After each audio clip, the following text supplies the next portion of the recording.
Bonjour. Alors, bienvenue à cette 4e journée du Festival Histoire et Cité. Donc, avant de vous laisser à cette belle table ronde, je vais vous dire quelques mots sur la suite des événements.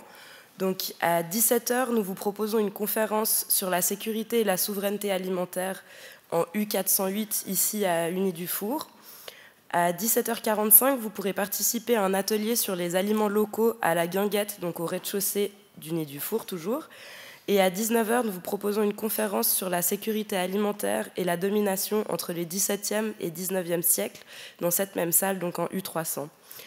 Vous pouvez retrouver l'ensemble du programme du festival sur le site ou en version papier à l'accueil au rez-de-chaussée à côté de la Guinguette. Bonne conférence.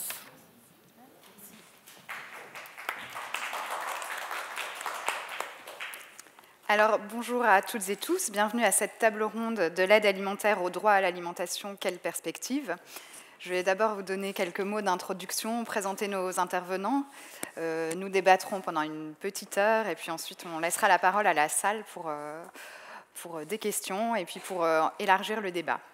Alors au moment de préparer cette table ronde, les sujets sur lesquels orienter les invités se sont bousculés dans ma liste. En effet, après 2 années de crise sanitaire prolongée par une sérieuse crise économique et financière, l'aide alimentaire ne cesse d'occuper les débats politiques, économiques, associatifs, académiques ou citoyens encore. Pourtant, il n'en a pas toujours été ainsi. Lorsque les crises s'apaisent, on remarque depuis des dizaines d'années que la question de l'aide alimentaire retombe souvent, ou en tout cas davantage qu'aujourd'hui, dans l'oubli. Et lorsqu'on en parle, c'est bien davantage pour évoquer le point de vue des filières d'approvisionnement, des industries, des banques alimentaires qui contribuent à ce système, en prenant en charge le gaspillage alimentaire ou les invendus, que le point de vue des bénéficiaires de l'aide alimentaire ou des associations qui s'en occupent, ou encore plus largement la question de la précarité. L'explosion des chiffres des bénéficiaires de l'aide alimentaire, on le voit depuis ces dernières années, n'est que dans une très moindre mesure suivie d'une diminution de ceux-ci lorsque les crises s'apaisent. Ce qui fait que depuis le début des années 80, le rang de celles et ceux qui recourent à l'aide alimentaire ne fait que grossir. Force est de constater que nombreux sont celles et ceux qui peinent à se libérer de cette aide alimentaire et pour qui elle devient au moins partiellement, une manière ordinaire de se nourrir sur le long terme. Le débat qui s'initie en ce moment pour la constitutionnalisation du droit à l'alimentation à Genève est donc bienvenu, puisqu'il pose la question de la pérennisation et de la normalisation d'un système d'abord considéré comme une urgence humanitaire.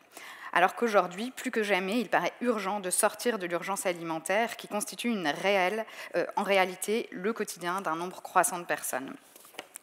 Il convient donc de se demander dans cette table ronde ce que recouvre exactement le droit à l'alimentation et comment il peut être concrètement mis en place via des lois d'application.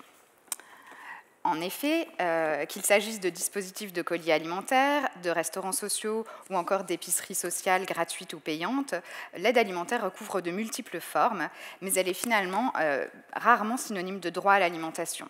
Nous proposons donc aujourd'hui à nos invités, fins connaisseurs du contexte genevois ou spécialistes du droit à l'alimentation ou de la précarité, de discuter des liens entre aide alimentaire et droit à l'alimentation, des atouts et des faiblesses du système de protection sociale actuel à Genève, en comparaison avec d'autres contextes, et des possibilités concrètes pour améliorer le droit à l'alimentation de toutes et tous à l'avenir, en particulier des personnes les plus précaires.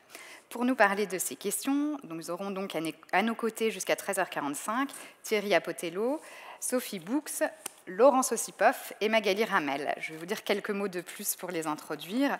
Donc Thierry Apotello, vous êtes conseiller d'État à Genève, chargé du département de la cohésion sociale.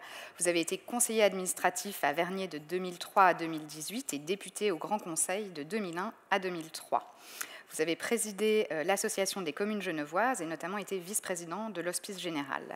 Enfin, jusqu'en 2018, vous avez aussi été président de l'OSEO Genève. Vous êtes diplômé de l'Université de Genève en droit, ici, et de la Haute École de travail social. Et vous avez notamment participé à la fondation de l'épicerie communale gratuite de Vernier en 2008. Sophie Boux est titulaire d'un master en sciences politiques de l'Université de Genève. Elle est depuis septembre 2021 la directrice de Caritas Genève. Elle a auparavant dirigé pendant 5 ans la fondation 022 Famille. Et de 2011 à 2016, elle a également été secrétaire générale du Parti démocrate chrétien genevois. Laurence Ossipoff est professeure à la Haute École de travail social de Genève. Elle a longtemps travaillé sur la thématique alimentaire. Par la suite, elle s'est intéressée à la migration, puis à l'assistance sociale et au placement des mineurs. Elle vient par ailleurs de co-signer avec Isabelle Support et Maxime Felder un ouvrage sur la citoyenneté juvénile. Et actuellement, elle termine une recherche intitulée « Indigence en pays d'opulence, une approche anthropologique de l'aide alimentaire en Suisse », initiée en 2019, qu'elle a menée de concours avec Yann Serre, qui est dans cette salle, et moi-même. Et puis, plus récemment, elle a été responsable d'une étude mandatée par l'EDCS et la HESSO Genève, intitulée « De l'aide alimentaire au droit à l'alimentation, ressources, besoins et pistes de transformation à Genève », dont nous aurons le plaisir de voir la publication début avril. Et enfin, pour finir, Magali Ramel est chercheuse associée à l'Université de Tours et docteur en droit public de cette même université. Elle est la lauréate 2022 du prix de recherche Caritas qui récompense sa thèse « Le droit de l'alimentation et la lutte contre la précarité alimentaire en France ». Elle est également modératrice du groupe de concertation du Conseil national de l'alimentation pour prévenir et lutter contre la précarité alimentaire. Alors, sans plus attendre, nous allons initier les débats. Et peut-être, pour commencer, j'aimerais demander à Magali Ramel de nous définir rapidement ce qu'on entend par aide alimentaire aujourd'hui dans les pays riches et en quoi ça peut être différent de peut-être l'image d'Épinal qu'on a de l'aide alimentaire dans les pays du Sud. Bon, c'est une question difficile parce que je pense qu'il n'y a pas de définition précise justement de l'aide alimentaire. C'est sûr qu'il y a une plus grande visibilité à toutes les difficultés d'accès à l'alimentation et aux distributions alimentaires à la suite du Covid, non en Suisse, mais dans l'ensemble des pays européens, ce qui donne une actualité au sujet aussi, je pense, en Suisse, mais en France. Moi, je connais mieux le contexte français. Mais cette forme de distribution d'aide alimentaire via les associations ou via les files dans la rue, c'est pas propre aux pays des plus riches, c'est pas récent non plus, et c'est pas la seule forme. Là, c'est de la forme distributive de colis. On peut aussi avoir de la forme distributive via de distribution de repas, par exemple, mais ça peut être aussi une forme monétaire. Une aide, c'est pas forcément une aide en nature, ça peut être une aide à la consommation. Et donc, je pense, si on veut circonscrire un peu qu'est-ce que l'aide alimentaire, ce n'est pas que du distributif, ce n'est pas qu'une aide en nature, mais c'est certain que c'est une aide, comme on parle d'aide au logement, d'aide à l'énergie, c'est une aide qui vient aider les personnes qui n'ont pas accès à une nourriture suffisante, qui peut prendre différentes formes, qui peuvent être avec le soutien des associations, mais qui peut être aussi une aide par des communes, par l'État. Et donc, voilà, c'est une question, je trouve, qui permet peut-être d'initier, mais en montrant que cette forme majoritaire dans la presse n'est pas la seule forme non plus. Merci beaucoup. Effectivement, au cours du débat, on va essayer de rentrer plus amont dans toutes ces formes d'aide alimentaire, ce qui les différencie et en quoi elles peuvent aller ou pas vers un droit à l'alimentation. Peut-être pour rendre le sujet plus orienté vers la Suisse, donc on l'a vu, n'échappe pas à cette réalité de l'aide alimentaire, à ces files d'attente. En effet, en 2020, on dénombrait 700 000 personnes qui vivaient en dessous du seuil de pauvreté. Et si effectivement, à l'échelle de la Suisse, on n'a pas de chiffres sur les bénéficiaires de l'aide alimentaire, la Banque alimentaire Partage annonçait récemment subvenir aux besoins de 12 000 personnes chaque semaine. Donc peut-être Thierry Abotello, vous pouvez nous en dire un peu plus sur la situation des personnes, la situation sociale, économique des personnes en précarité, ce qui a changé depuis ces 3 dernières années et l'enchaînement des crises pour ces personnes. Bonjour à toutes et à tous. Merci pour l'organisation de cette thématique importante. Je vais y revenir après sur les enjeux plus politiques de cette dimension alimentaire. Plusieurs éléments. Le premier sur le nombre de personnes. Je pense qu'on a besoin aujourd'hui d'objectiver un peu plus. On a les chiffres de partage, de colis du cœur.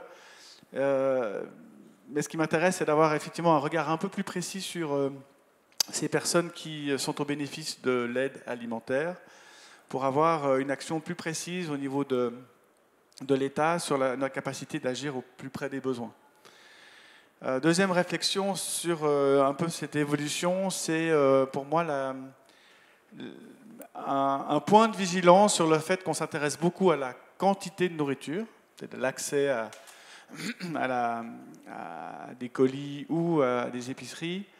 Mais pour moi, on doit associer aussi la question de la qualité de la nourriture.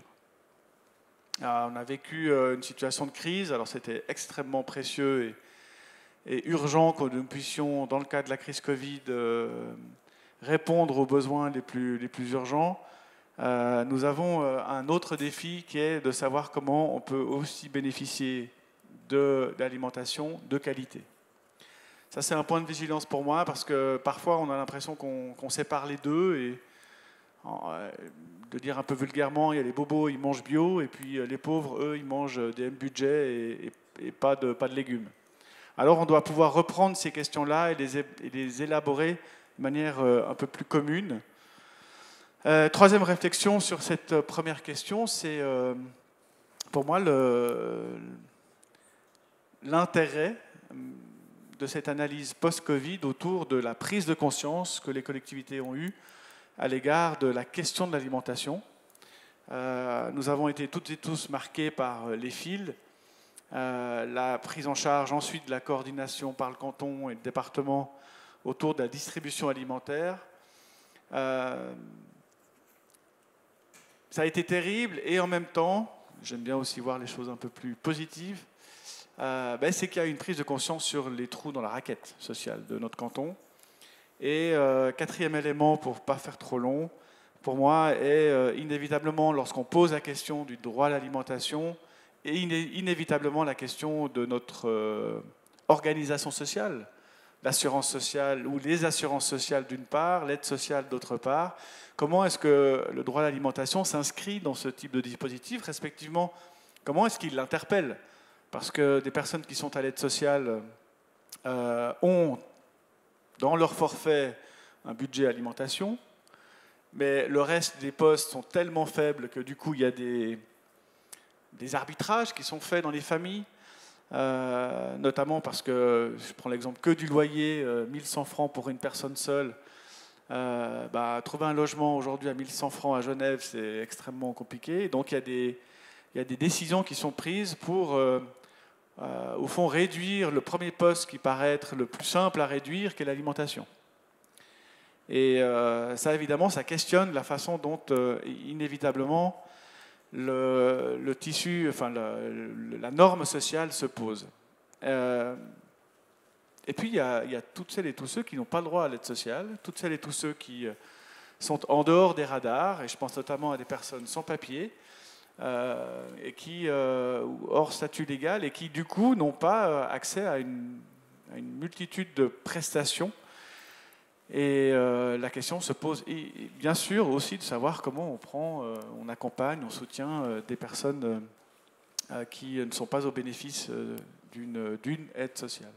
Merci. Alors, comme votre réponse l'a bien montré, les différents aspects de l'aide alimentaire sont liés. Le lien avec la question de l'aide sociale et du budget plus largement des personnes précaires, la question de la quantité, mais aussi et très crucialement la qualité. Et cette question, les acteurs de l'aide alimentaire, en tout cas une partie, se la posaient déjà avant les files d'attente liées à la crise sanitaire. Voilà, mais effectivement, on va, je pense, aller décortiquer un petit peu tout ça au fil du débat.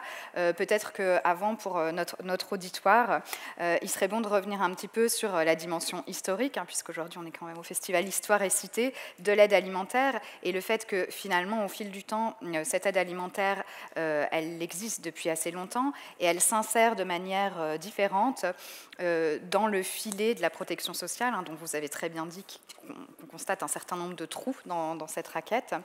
Peut-être, Laurence Osipov, vous pouvez nous en dire quelques mots, puisqu'on sait que dès le Moyen-Âge, il y avait des formes d'aide alimentaire qui ont évolué et en même temps dont on voit quelques persistances parfois dans la manière dont est organisé le système d'aide alimentaire actuel. Oui, merci. Alors, je ne suis pas à proprement parler historienne. C'est ça. Je ne suis pas à proprement parler historienne, bien que j'ai fait des études d'histoire, mais tout ce que je vais vous dire vient de mes lectures.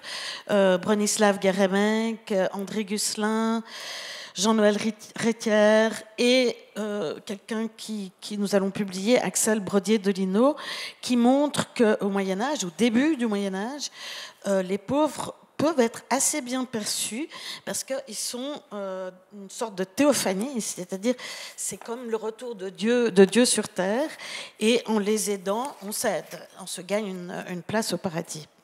Mais vers la fin du Moyen-Âge, il y a trop de mendiants, trop de vagabonds, trop de crises frumentaires. Donc, on va faire une distinction entre les bons et les mauvais pauvres. Les bons pauvres, ce sont les invalides, les personnes âgées, les femmes enceintes, pour lesquelles on va ouvrir des hôpitaux, des dispositifs où on va aussi quand même essayer de leur apprendre à travailler. Et pour les mauvais pauvres, c'est-à-dire les valides, eh bien, ça sera plutôt la potence. Guérémec avait appelé son livre « La pitié ou la potence ». Ce sera plutôt la potence, la déportation, le bagne, les galères. Et cette idée du bon et du mauvais pauvre, elle persiste, même encore aujourd'hui, mais évidemment pas que tout à fait de la même manière. Mais disons que, par exemple, une femme mère de famille monoparentale va être très bien perçue dans les distributions d'aide alimentaire. Ce qu'il faut dire, et Axel Brodier-Dolino le montre bien, au XIXe siècle, on continue à avoir, on commence à avoir une aide publique qui se fait jour. Avant, c'est que de l'aide privée, c'est de l'aide caritative. Et on va avoir une espèce de combinaison entre ce qu'on pourrait appeler des bureaux de bienfaisance, c'est pas suisse, c'est plutôt français, des bureaux de bienfaisance et encore des tas de sociétés de bienfaisance comme les Sœurs de Saint-Vincent de Paul, enfin toute une aide à connotation religieuse, à peu près jusqu'au moment où on aura une connotation complètement laïque qui est celle des Restos du Cœur. Et l'aide est dispensée en nature en principe, ce sont soit des repas, soit soit des repas, soit même du charbon. Enfin, c'est des choses qu'on distribue comme ça, pour autant que vous soyez contrôlés comme corrects par les bonnes sœurs et les dames patronesses qui vous apportent les choses. Mais, comme le montre très bien Axel Brodier-Dolino, en fait, il y a déjà des aides sous forme de bons. Donc, c'est plus des aides en nature, c'est quand même des sortes de bons qui vous permettent d'aller chercher chez des épiciers un peu de viande, un peu de pain. C'est très peu de choses. Hein. Ça tient peut-être pour faire 4 pot-au-feu par année. C'est un peu plus à l'heure actuelle quand même. Il n'y a pas de viande ou pas beaucoup de viande. Voilà. Mais ce que j'aimerais remarquer avant de me taire, c'est cette idée que l'aide en argent existait déjà. Ça a d'ailleurs déjà été montré aux États-Unis aussi avec Viviana Zelizer. Voilà, après, dès 1930, c'est la crise. On va voir des queues de gens devant les soupes populaires, à peu près comme on a vu des queues devant les Vernets. C'est pas la même crise, mais voilà. Et ensuite, c'est le développement des banques alimentaires, des surplus en Europe, aux USA, pas en Suisse, parce qu'on n'a pas à proprement parler de surplus, en tout cas pas de surplus nationaux. Et ben voilà, à l'heure actuelle, on est toujours dans une forme mixte, assez peu d'engagement de l'État, du grand État, un petit peu d'engagement des communes et beaucoup d'engagement de la philanthropie et de la générosité citoyenne. Ce qui fait que ça donne quand même cette idée qu'on a une sorte de mix dont parle aussi Axel Brodier-Dolino, entre une aide, je ne vais pas dire charitable parce que ça déplaît à beaucoup de gens, mais disons compassionnelle, et une aide un peu plus solidaire qui est liée aux politiques. Alors, c'est très intéressant cette différence entre une aide charitable et une aide un peu plus solidaire, parce que c'est vrai que du coup, elle continue à perpétuer cette distinction, alors de manière peut-être plus ténue et plus discrète entre bons et mauvais pauvres, mais où dans les pratiques, ça pose un certain nombre de questions en termes de justice sociale. Avant de creuser un petit peu cette question, j'aimerais passer la parole à Sophie Bouks pour qu'elle nous explique un petit peu en quoi, à Genève, en Suisse, finalement, l'insécurité alimentaire, elle ne correspond pas uniquement au manque de nourriture, et dans quelle situation sont ces personnes qui recourent à l'aide alimentaire. Et du coup, on va voir en quoi ça a un lien avec cette catégorisation implicite entre bons et mauvais pauvres et l'aide auquel ces personnes ont accès. Merci beaucoup. Je pense qu'il y a deux choses en dehors du fait que les personnes qui recourent à l'aide alimentaire, maintenant vous-même vous avez fait des recherches aussi quantitatives qui montrent que les personnes qui ont recours à l'aide alimentaire souvent n'ont pas du tout accès à la nourriture, bien heureusement, mais que souvent certaines d'entre elles sautent des repas ou n'ont pas accès à de la nourriture en suffisance. Donc ça, c'est quelque chose qu'il faut dire qui est très important et qui change du regard qu'on a d'habitude en Suisse, où on dit qu'il n'y a personne qui meurt de faim. Je dirais qu'il y a deux choses que je voulais dire sur ce sujet. C'est les personnes qui ont recours à l'aide alimentaire, elles ont majoritairement pas accès à la nourriture de leur choix. Et ça, c'est quelque chose d'important, c'est-à-dire que le système tel qu'il existe maintenant majoritairement, en tout cas à Genève, fait que les personnes prennent ce qu'on leur donne ou ce qui existe dans les structures d'aide alimentaire, dans les épiceries communales où il y a parfois du choix, mais c'est ce qu'il y a dans l'épicerie. Et puis, elles n'ont pas l'accès à une nourriture qu'elles peuvent choisir, comme vous et moi, selon leur goût, selon leur conception de ce qu'elles ont envie de manger et de leur conception de ce qu'elles estiment sain et pas sain.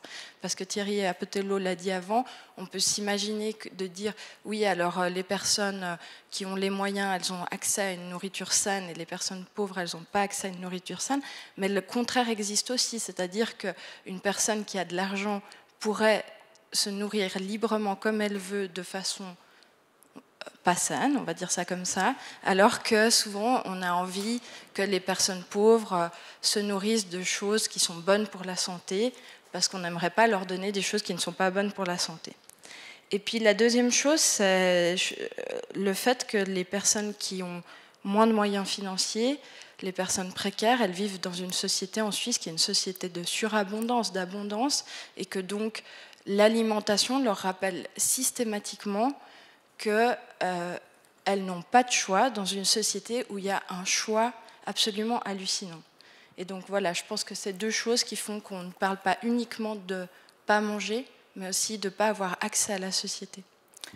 Merci pour cette remarque très importante et cette explication sur le choix de l'alimentation. Je trouve mis en parallèle avec cette question du reste de la société de surabondance est vraiment importante pour comprendre la situation dans laquelle se retrouvent les gens, qui n'est pas simplement une situation de devoir sauter des repas, même si c'est déjà très grave, en termes de citoyenneté, de justice sociale et d'appartenance au reste du monde social. Et cette question du choix, elle est cruciale, et Magali Ramel va pouvoir nous en dire un petit peu plus en nous détaillant un petit peu, en contrepoint de ce premier brossage du portrait de ce qu'est l'aide alimentaire dans nos sociétés aujourd'hui, nous expliquer un petit peu ce qu'est le droit à l'alimentation, d'où il vient et puis comment on le conçoit en France, en Suisse, aujourd'hui.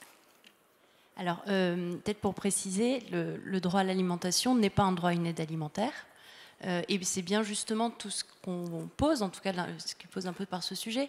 L'aide alimentaire, c'est la forme historique d'une réponse pour les plus pauvres organisée un peu par du don, donc une forme caritative dans le sens vraiment de secours organisé pour les plus pauvres, alors que poser le sujet en termes de droit à l'alimentation, et donc pour le cadre, c'est un droit international qui est consacré dans la Déclaration universelle des droits de l'homme, qui est consacré dans le protocole international des droits économiques, sociaux et culturels, et plus largement, il y a vraiment très nombreux textes en droit international, pas uniquement des textes sur les droits humains, qui reconnaissent que l'accès à l'alimentation fait partie des droits de l'homme à protéger.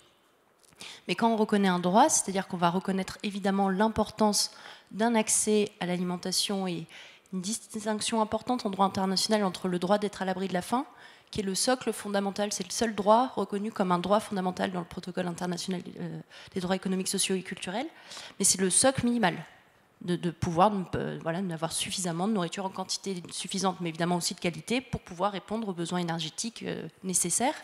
C'est que le socle minimal et le droit à l'alimentation, il y a une obligation pour les États d'une réalisation progressive, et c'est un accès à une nourriture qui soit évidemment en quantité suffisante, qui soit de qualité, mais qui vienne respecter aussi les préférences, la culture de la personne, toute l'identité. Quand on reconnaît un droit et une approche par les droits de l'homme, c'est aussi qu'on va avoir décliné une approche dans la façon dont on va penser les solutions pour permettre un égal accès de tous à l'alimentation dans des conditions qui respectent la dignité des personnes et pour un égal accès, vous savez, dans le droit et de l'action sociale, cette approche par les droits humains, c'est de se dire on va accéder tous aux droits communs, et donc pas un dispositif pour les plus pauvres, mais vous voyez cette obligation de réalisation progressive, c'est dire comment on fait pour que l'ensemble des personnes qui aujourd'hui est obligées de se rendre dans des dispositifs d'aide alimentaire puissent sortir et puissent avoir un accès qui soit durable et qui puisse, c'est ce que vous présentiez juste avant, avoir le choix, d'avoir des difficultés d'accès à l'alimentation qui pèsent à la fois sur des exclusions, sur des préjugés, sur des logiques de difficile positionnement social et citoyen, comment on fait pour protéger et rétablir l'ensemble de ces dynamiques. Et l'approche par les droits, c'est aussi qu'on va reconnaître une obligation pour les États de protéger, et pas une obligation de nourrir la population, c'est une obligation de lutter contre les causes structurelles de toutes ces inégalités d'accès. Peut-être pour finir, juste préciser que le droit à l'alimentation, donc évidemment c'est protéger l'accès à l'alimentation, mais c'est pas uniquement son champ, ça vient protéger, ça vient questionner l'ensemble des systèmes alimentaires, du foncier jusqu'à la consommation. Donc quand on parle de droit à l'alimentation, là c'est une table spécifique sur ces enjeux d'inégalité d'accès, mais c'est bien plus large dans le sujet, et vraiment je me rate, mais je voulais juste préciser aussi qu'il faut peut-être faire la distinction des personnes qui ont des difficultés d'accès à l'alimentation, qui ne parviennent pas à avoir un accès en quantité suffisante ou dans des conditions qui ne viennent pas respecter leurs droits, leur vie privée, où il y a des logiques de discrimination. Il faut faire la différence entre ces personnes qui sont en situation de précarité alimentaire et les personnes qui ont recours à l'aide alimentaire. Puisque certaines, c'est pas les mêmes données, je connais les données en France. Vous voyez, si on parle des personnes qui sont sous le taux de pauvreté, on serait autour de 8 millions de personnes en France. Les personnes qui ont recours à l'aide alimentaire, on est comme vous avec des chiffres très imprécis, mais on est plutôt autour de 4 millions de personnes, d'après les dernières estimations. Vous voyez bien, il y a une forte différence, qui va du simple au double. Il n'y a aucun droit d'accès, on parle bien en termes de droit à l'alimentation, il y aurait un droit d'accès à l'alimentation dans l'aide alimentaire, il n'y a aucune protection d'un droit d'accès aux personnes, mais on y reviendra peut-être après, et beaucoup de personnes qui ne veulent pas aller justement pour des raisons de stigmatisation ou de discrimination. Donc ne pas assimiler non plus aide alimentaire et difficultés d'accès à l'alimentation. Oui, merci. Effectivement, c'est extrêmement important et on essaiera d'y revenir un petit peu plus tard. Vous l'aviez déjà mentionné dans votre première réponse, que finalement, on voit bien cette différence entre aide alimentaire et droit à l'alimentation, non pas seulement dans la définition juridique ou dans l'application concrète et le fonctionnement des dispositifs, mais aussi dans la population qui est concernée et que finalement, le problème alimentaire est beaucoup plus large. Et c'était très bien que vous l'ayez précisé comme ça, d'évoquer la question du foncier, par exemple, où finalement, la question de l'aide alimentaire et du droit à l'alimentation, elle se repense plus largement dans la question du système alimentaire à large échelle. Mais avant de plonger dans ces questions, peut-être que, Laurence Ossipov, vous pourriez nous expliquer un petit peu en quoi les dispositifs qui existent actuellement à Genève ou en Suisse peuvent poser problème, plus ou moins, d'un point de vue du droit à l'alimentation et de l'application concrètement d'un droit à l'alimentation. Bon, je vais faire vite parce que je crois que les gens qui sont ici dans cette salle savent à peu près tout ça. Comme on a parlé, Sophie, il y a en gros 3 sortes de dispositifs d'aide alimentaire. Il y a les colis. Ici, ça s'appelle les colis du cœur, parfois des plus petits dispositifs de distribution de cabas. Il y a les épiceries communales gratuites sur lesquelles nous avons fait ce mandat, entre autres.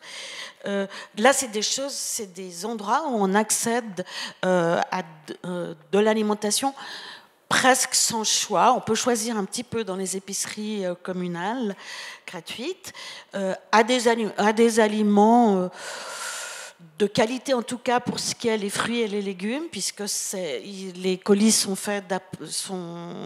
achetés à une union maraîchère genevoise. Donc ça c'est disons, un colis vaut à peu près 25 à 30 francs et il y en a un certain nombre suivant le nombre que vous êtes dans votre famille. Il faut aller les chercher à une date bien particulière. Ça peut prendre en tout cas 2 heures, suivant si vous devez faire la queue. Il y a des endroits où il n'y avait pas de queue puisqu'il y avait un dispositif qui avait été mis. Il y avait plusieurs dispositifs. Maintenant, ça prend quand même un certain temps. Et en plus, les gens doivent se déplacer. Les maires, souvent, doivent se déplacer puisque ce n'est pas forcément dans leur quartier. Et ensuite, il faut ramener, bon, c'est de la nourriture, tant mieux, mais il faut le ramener chez soi. Ensuite, il y a une deuxième structure, c'est les épiceries Caritas, qui, comme l'a dit Sophie Books, ou tu l'as peut-être pas dit, je ne sais pas, mais qui sont où on a un libre choix, mais c'est aussi quelque chose de conditionné. On peut y entrer que si on a obtenu une attestation après évaluation de son budget, donc il faut être aux minima sociaux. Alors, on peut choisir ce qu'on veut, on le paye. Et voilà. Mais donc là, c'est assez différent. On n'est pas un bénéficiaire ou une bénéficiaire, on est un client ou une cliente. Et on choisit ce qu'on veut avec ce qu'on peut payer. Et du point de vue de l'approvisionnement, que ce soit les Colis du Cœur ou que ce soit l'épicerie Caritas, ben ça pose dans les deux cas des problèmes d'approvisionnement parce que tant que ce n'est pas les légumes, les fruits dont je parlais, ben c'est acheté, surtout au Colis du Cœur, enfin disons un partage qui fournit les Colis du Cœur, c'est acheté au moins cher. Des personnes dans la salle pourront me contredire, mais au moins cher dans toute l'Europe. Donc ça pose un problème d'approvisionnement qui ne respecte pas tout à fait l'idéal de durabilité qu'on espérerait avec un droit à l'alimentation. Puis il y a une dernière sorte de dispositif, c'est les restaurants sociaux.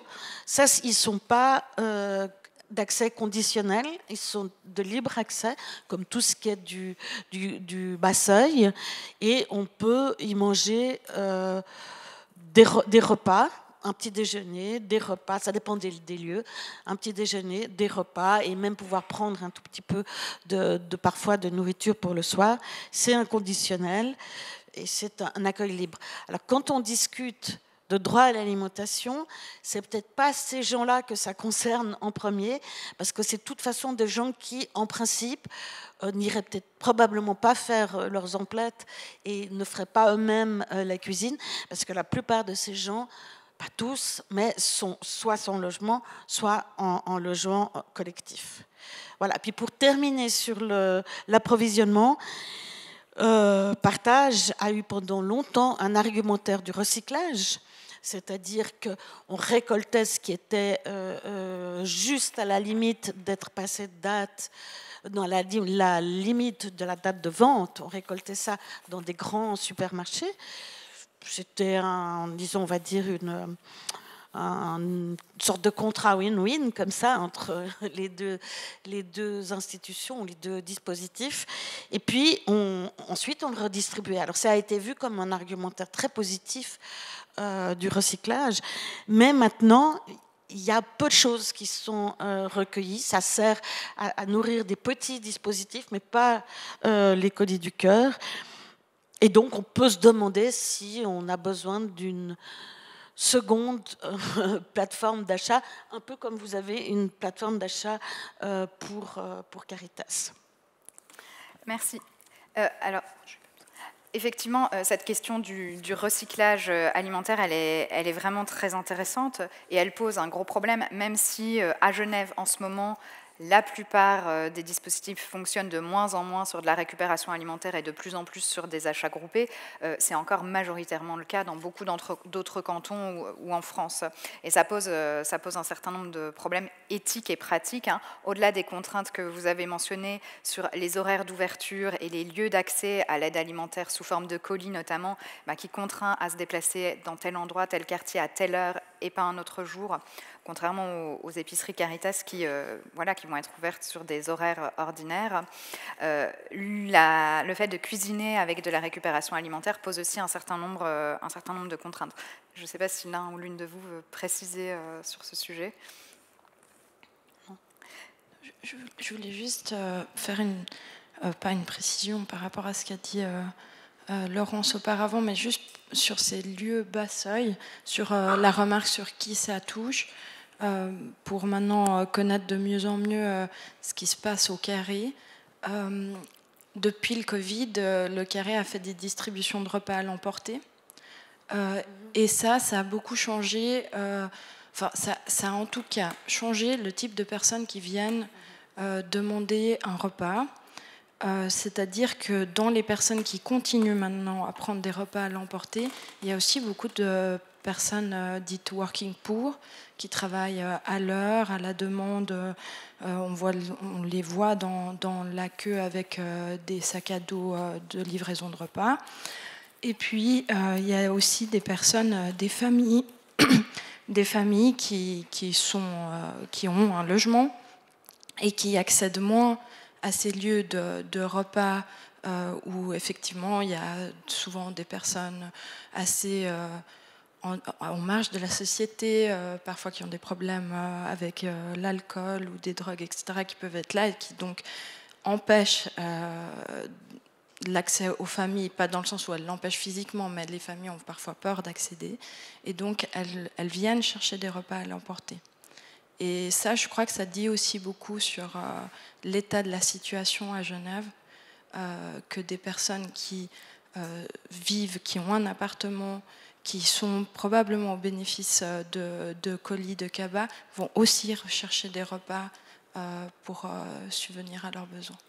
Merci, c'est une très bonne transition puisque je voulais passer la parole à Thierry Apotello justement sur ce sujet des liens entre aide alimentaire et aide sociale et des fameux trous dans ce filet social à Genève, mais dans d'autres cantons suisses aussi, où finalement on retrouve de plus en plus de gens à l'aide alimentaire, soit qui ne bénéficient pas de l'aide sociale pour X raisons, soit qui en bénéficient aussi et devraient supposément pouvoir s'en sortir comme ça.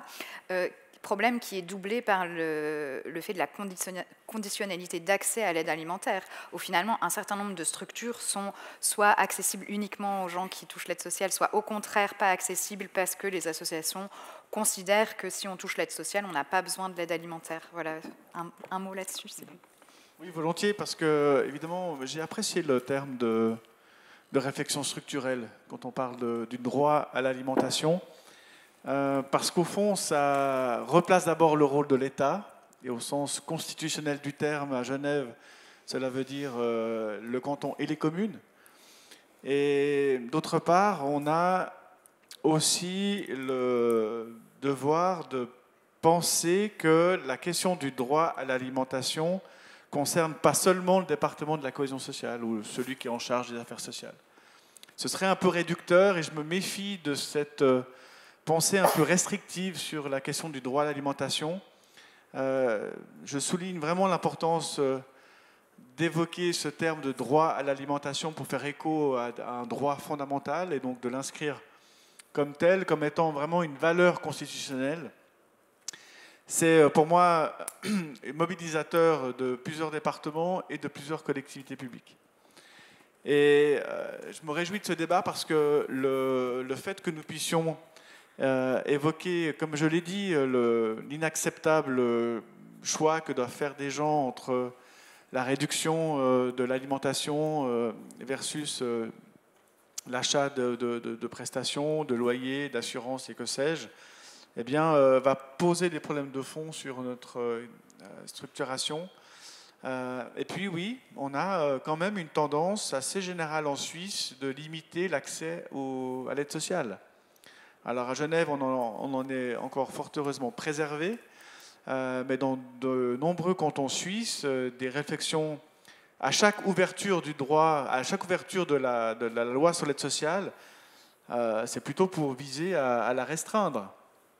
Comme nous l'avons vu avec l'assurance invalidité et sa dernière révision, eh bien, il y a des effets sur l'aide sociale, puisqu'il y a un certain nombre de personnes qui n'accèdent pas à l'assurance invalidité et partant se retrouvent à l'aide sociale avec des conditions qui sont bien, bien différentes. De sorte que je suis attentif à avoir un regard sur l'ensemble de la population et respectivement des bénéficiaires pour ne louper personne.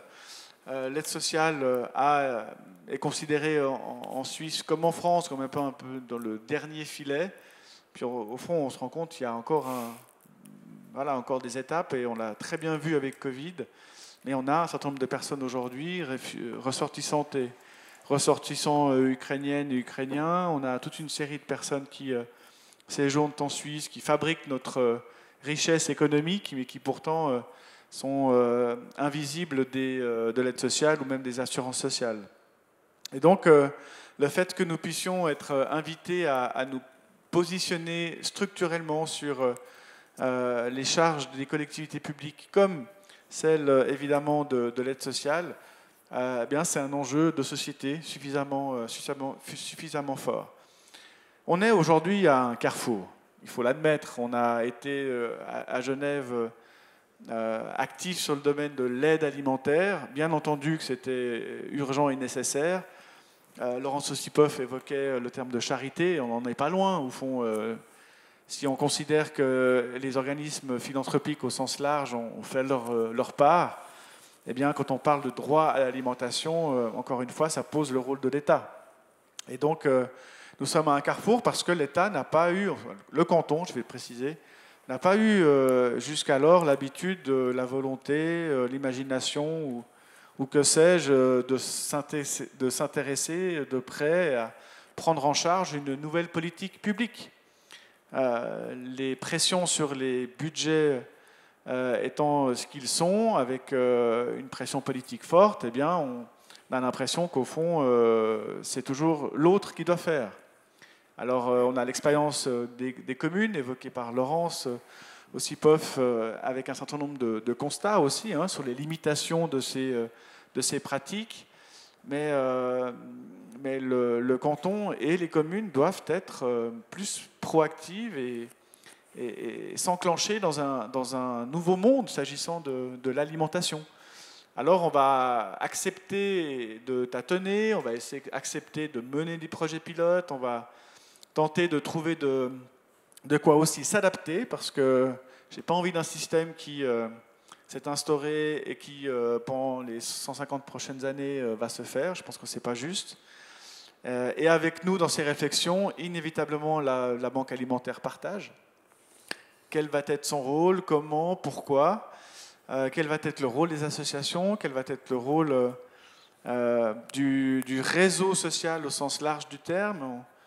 On a vu pendant la crise Covid et encore maintenant l'activité de la farce, par exemple, cette activité montée par les étudiantes et les étudiants de la HES et de l'UNI pour venir en aide alimentaire à un certain nombre d'étudiantes et d'étudiants. Mais voilà, ça va aussi questionner plein d'éléments. Et puis, et je trouve que c'est le bon moment pour le faire. Il faut qu'on soit suffisamment agile et intelligent pour proposer quelque chose qui puisse tenir la route d'un point de vue des droits fondamentaux. Et je ne vous cache pas que ça ne va pas être simple. Et en fait, je me suis un peu rendu compte de la complexité de l'opération au moment où le projet de loi constitutionnelle sur le droit à l'alimentation a été discuté, d'abord en commission, puis au Parlement. Eh bien, ce qui m'apparaissait comme tellement naturel, après tout ce qu'on a vu et entendu, après l'engagement du Parlement de voter un budget de 5 millions dans l'urgence, sur le siège d'une proposition du Parlement pour soutenir Partage, eh bien, on se rend compte que, un, les mauvaises habitudes reviennent, et deux, ces questions de droits fondamentaux peuvent créer des clivages dans une partie du Parlement. Donc, moi, ça m'a étonné, parce que je ne suis pas naïf, mais quand même, je pensais que ce que nous avons vécu aurait servi aussi d'appui sur un tel projet de loi constitutionnelle. Et encore une fois, on a à peu près tout entendu dans une partie de l'hémicycle, allant de la situation inacceptable de l'accueil des personnes sans papier à d'autres choses tout aussi horribles. Donc je pense que là, ça va. Je pense qu'il y a un vrai débat de société que je me réjouis d'avoir. Merci. Et effectivement, ce rôle de l'État dans l'aide alimentaire, il est très discuté. Et finalement, c'est une critique assez classique de l'évolution des États néolibéraux, celle du désengagement de l'État ou du manque d'engagement de l'État face à des questions sociales. Et là, la question de l'aide alimentaire, elle n'y fait pas du tout exception. Peut-être pour approfondir un petit peu cette question, on sait qu'à Genève, dans le reste de la Suisse aussi, la place du secteur philanthropique est assez importante dans l'aide alimentaire. Est-ce que l'un ou l'une d'entre vous pourrait en dire quelques mots et nous expliquer finalement, à la fois en termes de structure et de financement, un petit peu comment ça fonctionne à Genève? Peut-être Sophie ou Laurence. Oui. Je pense que ça a été dit plusieurs fois, la question du soutien alimentaire aux personnes, il est majoritairement pris en charge par le secteur associatif actuellement. Donc, toutes les structures, à part les quelques épiceries communales qui existent, ce sont toutes des structures qui sont prises en charge, soutenues par des associations ou des regroupements de personnes. Comme l'a dit, voilà, je ne vais pas revenir sur la question de partage qui fait un travail très important et majoritairement, très majoritairement soutenu depuis des années par des donateurs, en fait, des donateurs privés, des fondations, depuis très peu de temps par l'État, depuis plutôt la question du Covid. Donc, ce secteur, il a été...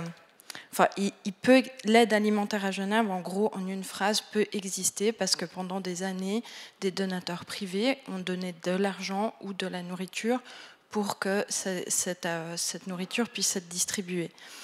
Après, Laurence l'a dit avant, Caritas a un système un peu différent qui est soutenu aussi très majoritairement par des donateurs privés, mais Caritas a organisé ses 22 épiceries en Suisse de la façon suivante, c'est-à-dire qu'elle a créé une coopérative qui a pu être créée par un prêt soutenu, qui a été garanti par Caritas Suisse au départ, et puis cette coopérative achète la nourriture qui est ensuite revendue dans les magasins.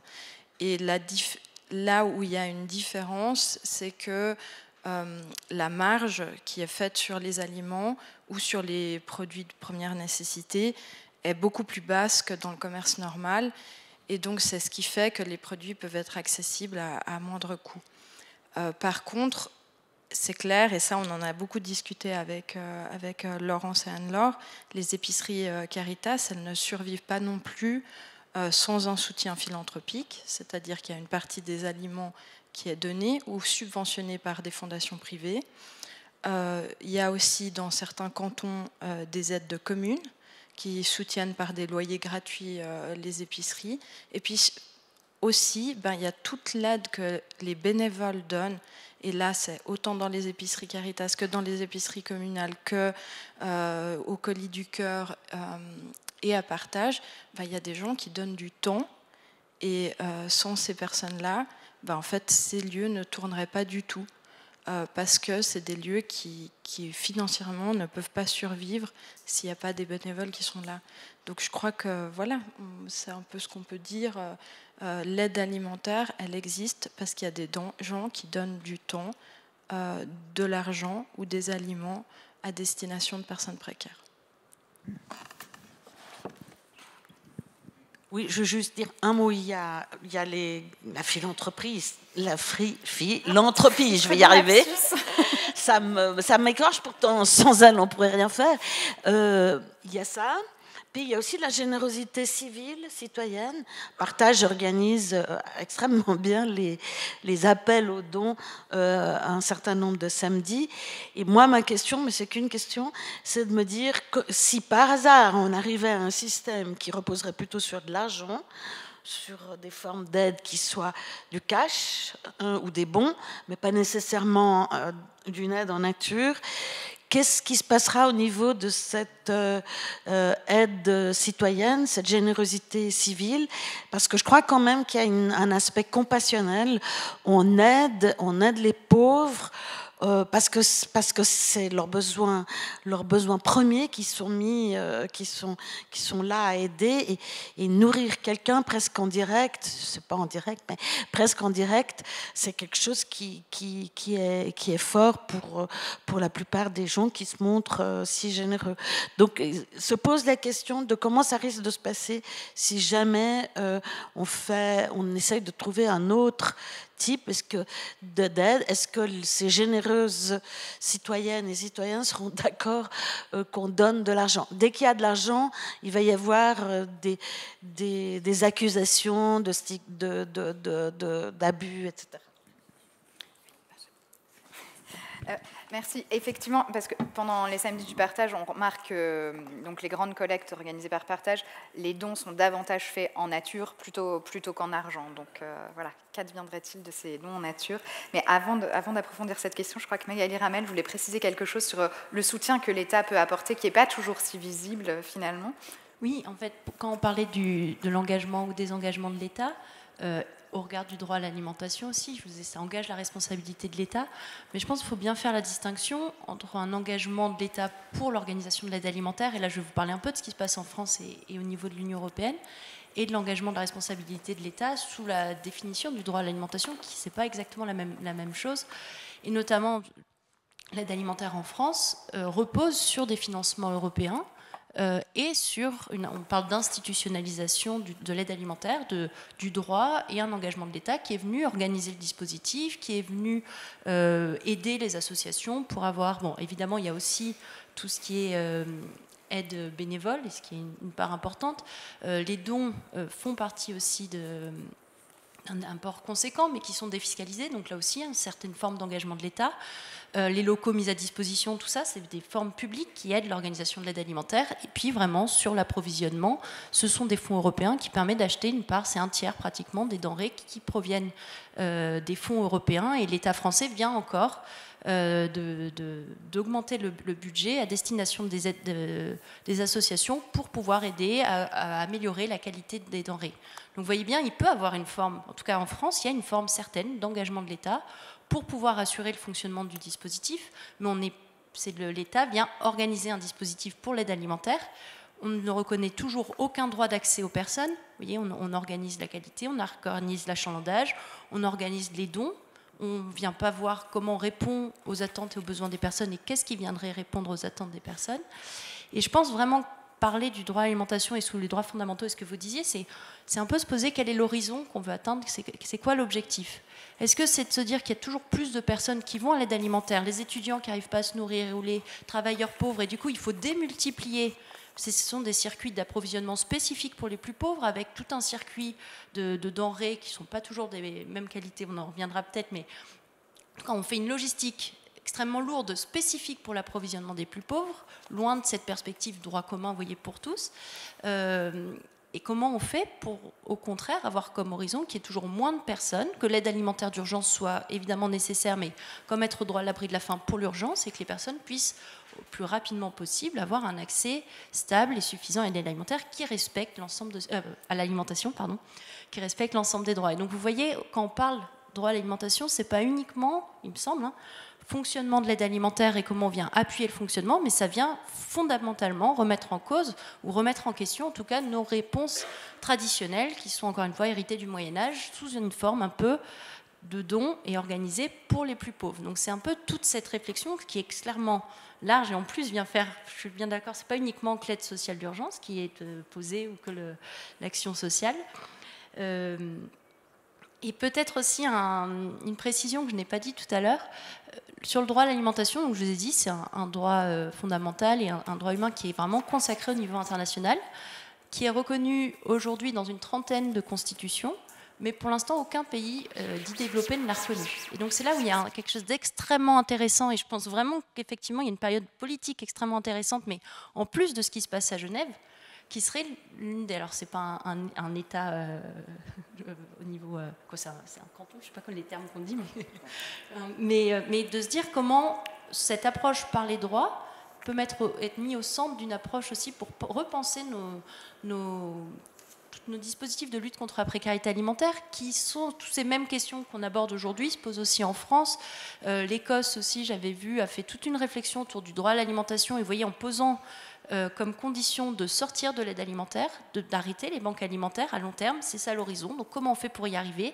Mais vous voyez qu'on pose le sujet de façon complètement autre, et on y reviendra peut-être après, mais donc je mets juste quelques... en disant autour du droit à l'alimentation, je vous dis, il y a cet horizon d'un accès de tous à une alimentation qui soit suffisante et qui ne soit pas que l'urgence. Donc comment on repense ces enjeux comme ça, et comment on va décliner et on va repenser nos solutions sociétales en mettant au centre l'approche fondée sur les droits. Dans cette approche fondée sur les droits, il y a plusieurs principes: l'enjeu de non-discrimination, l'enjeu de la dignité des personnes, mais aussi l'enjeu de la participation. Comment on crée les conditions pour que quand on réfléchit à nos solutions sociétales, il y ait une place et une voix qui soit donnée aux personnes les premières concernées, et qu'on arrive à co-construire ces solutions plutôt que d'avoir des solutions pensées pour les plus pauvres et sans eux. Donc ça fait, et puis tout un enjeu de suivi des politiques publiques pour voir est-ce qu'on atteint les objectifs qu'on veut se donner. Et donc peut-être c'est pas tant un dispositif ou un type d'action qui répondrait au droit à l'alimentation, mais par contre toute une démarche au niveau politique, hein, sans rentrer même sur le plan juridique, mais sur le plan politique, c'est comment on rentre dans une démarche qui pose le cadre des droits humains pour pouvoir avancer vers l'accès de tous à l'alimentation. Merci. C'est effectivement extrêmement intéressant ce que vous avez expliqué, la mise en place, finalement, l'organisation d'un circuit parallèle. C'est aussi ce que Bénédicte Bonzi appelle la mise en place d'une sorte de marché de la faim, qui fait qu'en fait, on a deux citoyennetés parallèles, l'une qui a accès à un marché alimentaire, on va dire, ordinaire, et puis l'autre non. Et là encore, la question du choix est très importante. Vous avez aussi parlé des enjeux d'accessibilité et de participation, et c'est peut-être là qu'on peut vous donner la parole, Cyrilla Potello, pour nous dire un petit peu plus concrètement ce qu'il y a derrière ce projet de loi constitutionnelle à Genève.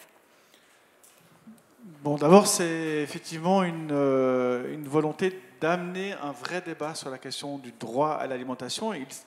Fort heureusement, il ne s'est pas concentré sur la question de la gestion de l'aide alimentaire, mais bien de poser une base plus structurelle sur la question de l'alimentation. Et on va faire campagne pour le faire adopter, parce que c'est un projet qui a été effectivement validé par le Parlement, mais tout changement de constitution implique une décision du peuple. Le 18 juin, ça sera l'occasion à ce moment-là de vérifier si le peuple genevois suit en effet cette volonté. Et à partir de là, il y a plusieurs étapes. Là, partons du principe, encore une fois, qu'on va faire campagne et qu'on va gagner. On va se mettre au boulot à l'automne 2023 pour concrétiser, parce que vous le savez, un droit constitutionnel, c'est un élément qui est fort dans une constitution, mais qui implique la création d'une loi d'application. Et c'est cette loi d'application qui va poser les bases de la suite. Et je pense qu'une des premières étapes, après je donnerai un peu un mot sur la stratégie que j'ai envie de mener pour y arriver, ça va être un travail assez passionnant et fascinant, notamment de changement d'esprit. Madame Osipov a raison, on est encore beaucoup, s'agissant de l'alimentation et de l'argent, dans des représentations historiques très fortes. Et d'ailleurs, on le voit bien quand on parle de personnes qui sont en besoin d'aide. Donner un sandwich d'alimentation, ça va, mais donner de l'argent, c'est vite interprété. Il va le boire, il va en faire autre chose. Et ça va être poser la question de l'argent et du droit à l'alimentation va inévitablement se mettre en débat la question de l'utilisation par les personnes concernées de l'argent. Et je me réjouis de ce débat, je m'en méfie un peu parce que je me méfie des raccourcis qui vont s'opérer sur un certain nombre de projections, malheureusement. Mais il faut qu'on fasse ce débat-là si on veut pouvoir avancer. Bien entendu que l'idéal serait que nous puissions être dans un système qui permet à toutes celles et à tous ceux qui ont faim ou qui ont besoin d'une alimentation de l'avoir en qualité et en quantité. Une fois qu'on l'a posé, on doit savoir comment. Et l'objectif, après le 18 juin, une fois que la loi sera promulguée, c'est que nous puissions rassembler la société civile, l'associative, les bénéficiaires eux-mêmes, les communes, le canton, autour de la même table et de construire ensemble cette étape nécessaire à ce projet de loi d'application. C'est d'autant plus important que il va falloir passer sur quelques thématiques, celle de l'argent, celle d'un système en fait fondé sur l'argent, comme j'ai pu le lire avec l'expérience pilote de Montreuil, qui a passé effectivement dans un projet pilote intéressant autour de cette approche-là, de la tester. Je n'ai pas retrouvé les mêmes inquiétudes que j'ai à Genève par rapport au rapport que j'ai lu de Montreuil. Mais ça, c'est un premier élément, ça va être la question de l'argent. Ça va être aussi le rôle de l'État, ça a été le débat au Parlement, des collectivités publiques. J'ai déjà entendu, enfin c'est le rôle des communes, donc patate chaude aux 45 communes genevoises. Tout comme je vais aussi entendre la question de « Ah bah si c'est le canton, alors on va devoir payer, et donc, combien ça va coûter ?» Et avant de se poser des questions de base, on va d'abord me poser la question « Combien ça va coûter ?» Et comme le mantra, c'est évidemment de dire « Faut pas que ça coûte », ça va être compliqué. C'est pour ça que je souhaiterais que nous puissions reprendre les choses sur le fond, avant d'aborder le comment, sur les valeurs, comment est-ce qu'on les décline, comment est-ce qu'on travaille ensemble à la réalisation de cet objectif, et puis d'accepter aussi que les changements vont prendre du temps. Parce que c'est, comme je l'ai dit, un changement de monde sur cette question-là. Et puis, oui, le 1er janvier, on n'aura pas fermé la banque alimentaire et remplacé par autre chose. Il va falloir un temps d'adaptation. Ce d'autant que la question alimentaire qui nous occupe aujourd'hui, elle est pertinente, importante et essentielle. Et puis immédiatement chez moi, dans ma tête en tout cas, la question se pose et quid du vestiaire social. Il y a un certain nombre de personnes dans notre canton qui ont besoin de soutien pour se vêtir. Alors ça paraît là aussi complètement étrange et incroyable que dans un canton aussi riche que le nôtre, on se doit de se poser des questions. Mais quand je vois que 3 associations, fondations, Caritas, CSP, la Croix-Rouge genevoise se mettent ensemble à la gestion d'un vestiaire social et tirent la sonnette d'alarme en disant ça ne joue plus, je pense que là, il y a ce qu'on va apprendre du droit à l'alimentation va aussi nous aider à réinscrire au fond une question plus générale autour de la lutte contre la précarité. Merci. C'était peut-être une interpellation directe pour nous dire 2 mots sur le vestiaire social, Sophie. Oui. Ouais. Effectivement, le vestiaire social fonctionne de façon très similaire à l'aide alimentaire. Je ne vais pas perdre trop de temps sur le sujet, mais en gros, on reçoit des donations de personnes qui nous donnent des vêtements usagés et nous les redonnons à des personnes qui ont des bons pour venir choisir les vêtements dont ils ont besoin au sein du vestiaire social. Le vestiaire social est construit comme un petit magasin, c'est-à-dire que les personnes entrent, elles sont accompagnées par des bénévoles, elles choisissent les vêtements dont elles ont besoin. Et elles peuvent les essayer et ils peuvent être à leur goût. Mais je dirais que la différence aussi dans la réflexion peut-être que nous avons à Genève maintenant entre la question de l'habillement et de l'alimentation, c'est que malheureusement, le système du textile actuellement fait que les gens surconsomment du textile et que donc ils ont beaucoup de vêtements usagés à donner et que donc il y a tout un système de seconde main, que la seconde main soit donnée ou achetée, qui peut exister et qui peut surexister, je dirais, à Genève. On a, je crois, plus de 3000 tonnes de vêtements qui sont redonnés et qui ne sont pas utilisés par les personnes. Et donc on peut totalement, encore maintenant à Genève, imaginer un système qui fonctionne beaucoup plus sur la seconde main et beaucoup plus sur le don d'habits de seconde main, alors que pour l'alimentation, on n'en est plus du tout là. Et donc cette situation contextuelle nous force à penser un système qui soit effectivement un changement de société. Et ce changement de société nous pose la question, vous l'avez dit Thierry Apotello, de l'argent, de ce qu'on pense des personnes pauvres, de ce qu'on pense de notre société, parce que aussi, le résultat des comptes du canton de l'année passée, de cette année, nous montre, mais d'une façon tellement littérale, qu'on est dans une société qui a des inégalités qui s'agrandissent de façon toujours tellement plus importante. Donc, en fait, ces questions d'argent, du contrôle qu'on a sur des personnes qui ont besoin de soutien, tout ça, elles vont se poser dans la question de l'alimentation, alors que sur la question des vêtements, j'ai l'impression qu'on est peut-être, je ne sais pas, je vais dire 30 ans, 50 ans, 100 ans en arrière, on n'est pas dans la même situation. Oui, peut-être...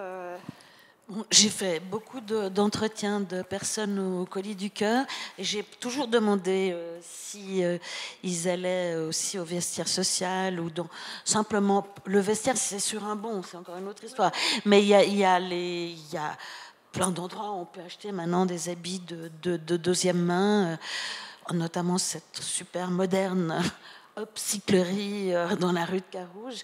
Mais je ne sais pas si il faut dire que c'est amusant, mais souvent les gens, non, ils veulent, là, pour les habits, non, ils ne veulent pas aller dans des magasins de deuxième main. Plutôt, ils attendent, ils s'organisent par rapport à des soldes. Et puis, ils achètent un peu à l'avance pour le second. Là, je parle de famille, quoi. Mais c'est marrant, comme s'il y avait quelque chose qui n'est pas non plus très naturel dans notre société, c'est de porter des habits qui ont déjà été portés. Alors que si vous allez dans leur Upcyclerie, là, c'est des habits parfaitement propres, qui ont été lavés et parfois très beaux. Oui, mais le nombre d'habits que les personnes redonnent montre bien qu'on est dans une société aussi qui nous amène à consommer des habits. Et donc, pourquoi les personnes pauvres voudraient quelque chose de différent que vous et moi, c'est-à-dire de répondre à l'appel de ce que nous dit la société, c'est-à-dire si vous avez des baskets blanches neuves, c'est vraiment beaucoup mieux que d'avoir des baskets de seconde main ou upcyclées. Et donc là, on est dans un changement de société qu'on essaye d'apporter avec la seconde main, le surcyclage, toutes ces choses-là, la consommation responsable. Et c'est deux débats complètement différents. Alors, c'est deux débats complètement différents et en même temps, il y a le parallèle du fait qu'on est dans une société de surconsommation et où, dans les deux cas, à un moment donné, on s'est dit qu'on allait mettre ensemble deux problèmes, celui de la précarité d'un côté, celui de la surproduction de l'autre côté, et puis que du coup, ça allait faire ce fameux paradigme win-win cité par les banques alimentaires et régler le problème d'une pierre deux coups, alors qu'en fait, ce n'est pas du tout le cas et que finalement, les gens en précarité sont des consommateurs comme les autres qui sont aussi encouragés à surconsommer et ils veulent consommer finalement la même chose. Et donc, c'est peut-être, ça va nous amener à notre mot de la fin. Finalement, le système, autant pour l'habillement que pour l'alimentation, il se pose de manière globale de repenser les filières de production et les filières de consommation. Et peut-être pour ouvrir le débat à la salle, Magali, vous pouvez peut-être nous dire 3 mots sur l'expérience de Montreuil, justement pour ouvrir sur des éléments concrets et revenir à l'alimentation. Oui, bien sûr. Sachant que l'expérience de Montreuil, ce n'est pas moi qui l'ai menée, je peux juste en parler rapidement. Et peut-être juste aussi pour faire écho à ce qui vient d'être dit, je pense que quand on parle du droit à l'alimentation et donc reconnaître un droit fondamental, c'est reconnaître les droits de la personne, de se fonder sur ses attentes, sur ses besoins et avancer à partir de là. Et je pense que c'est là aussi où en France, on parle beaucoup de changement de paradigme autour de la lutte contre la précarité alimentaire, ce qu'amène cette approche fondée sur les droits. Vous voyez qu'on part de la demande, on part de ce qu'il faut pour les personnes, pour un accès qui soit non discriminant et digne, et non pas de l'offre. On ne part pas du fait qu'il y ait des surplus alimentaires qu'on va redistribuer ou de fonds monétaires qui sont insuffisants, ou de financement de l'aide alimentaire insuffisant, et à partir de là, du coup, on achète ce qu'on peut en quantité, au mieux en quantité suffisante, mais qui ne répond pas forcément aux attentes des personnes. Vous voyez qu'on change complètement la logique. On part des attentes des personnes, on part de leurs besoins, on part de leurs constats, de leurs propositions, et à partir de là, on construit nos réponses sociétales en co-construisant. Donc là aussi, je pense que ça fait partie du changement de paradigme qui est appelé. Et pour vous parler de Montreuil, c'est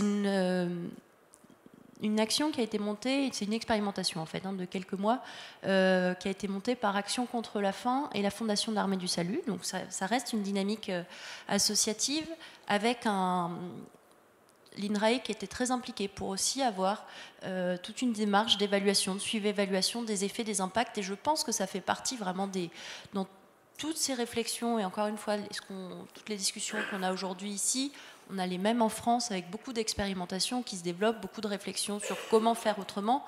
Mais tout le monde tâtonne, on est dans de l'expérimentation. Et donc c'est, je pense, très important d'avoir cette démarche comme a fait l'INRAE, de venir mesurer les effets, les impacts. Est-ce que oui ou non, si on dit que ça répond mieux aux attentes des personnes, si c'est plus digne, qu'on vienne le mesurer, qu'on puisse comme ça un peu pouvoir tâtonner, mais avancer avec des jalons. Et donc le but de cette expérimentation, c'était du transfert monétaire. Transfert monétaire, c'est-à-dire que les personnes avaient une carte avec une somme versée par personne tous les mois. Peut-être aussi, je pense, qui peut venir alimenter notre réflexion. Action contre la faim, vous connaissez, c'est plutôt une ONG tournée vers l'international. Elle a une branche en France depuis 2019, donc c'est extrêmement récent et c'est toujours cette même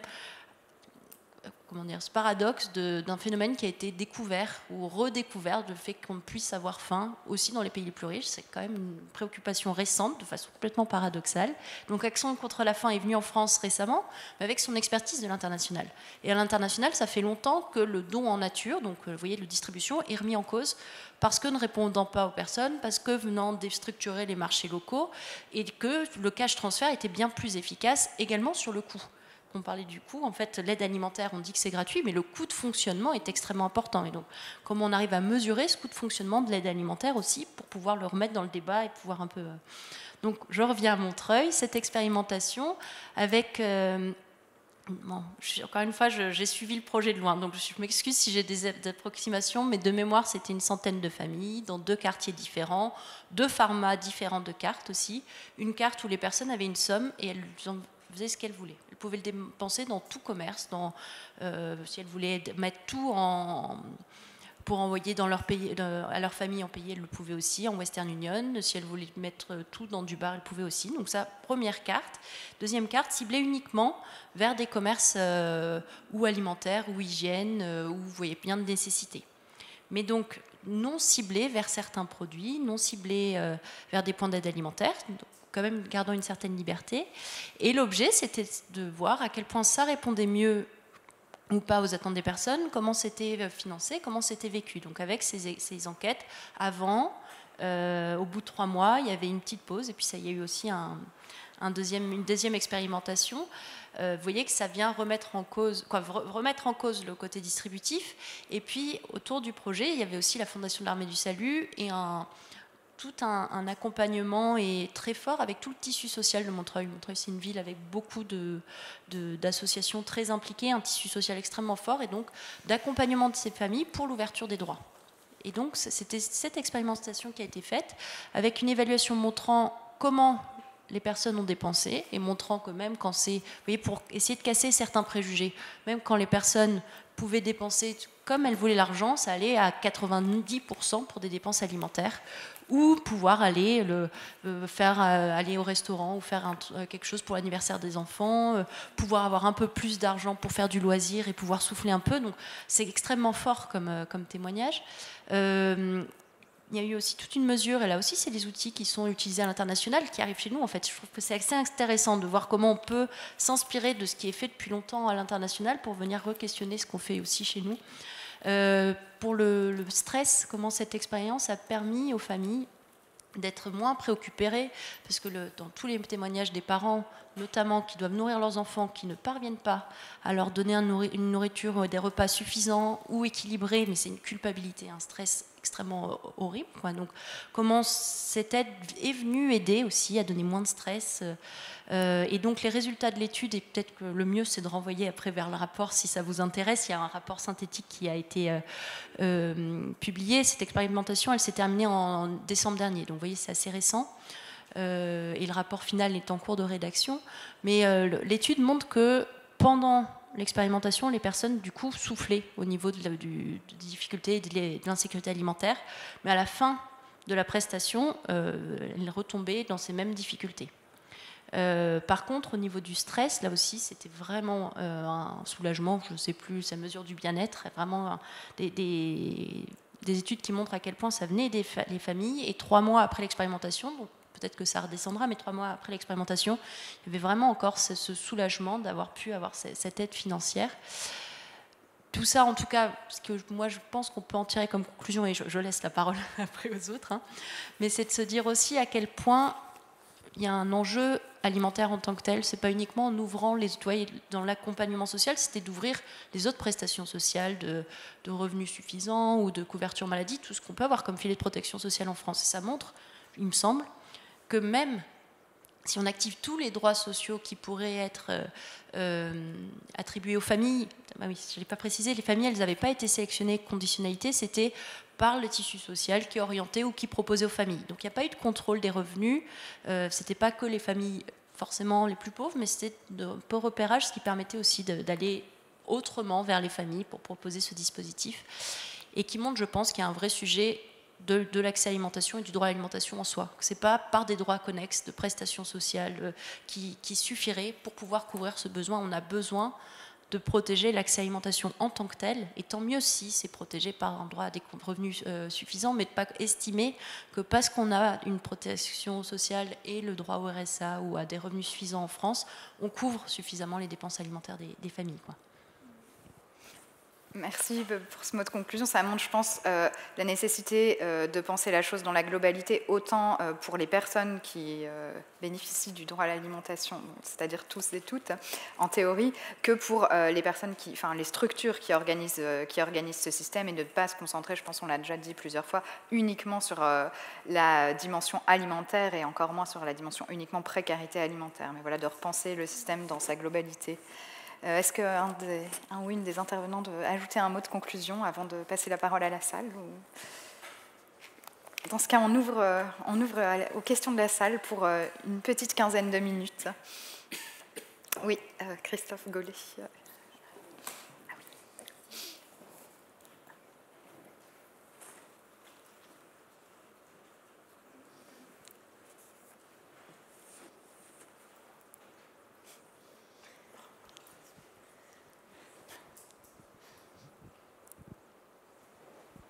Merci beaucoup pour toutes ces informations très intéressantes. Une petite information, dans la Déclaration universelle des droits de l'homme de 1948, il y a un droit à un niveau de vie suffisant qui comprend l'alimentation, le logement et l'habillement. Alors voilà, vous pourrez aussi vous baser là-dessus un jour. Donc moi, je travaille à l'Académie et aussi à FIAN. On a été auditionnés pendant les discussions au Parlement, au Grand Conseil, sur le projet de loi.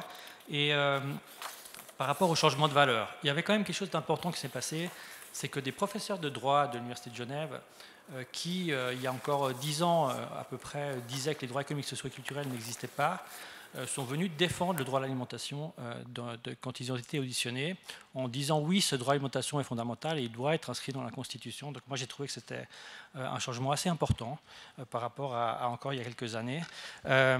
Si on met ce droit à l'alimentation dans la Constitution, il y a aussi une possibilité, un rôle pour les juges, éventuellement, de le protéger, et on pourra aussi en discuter.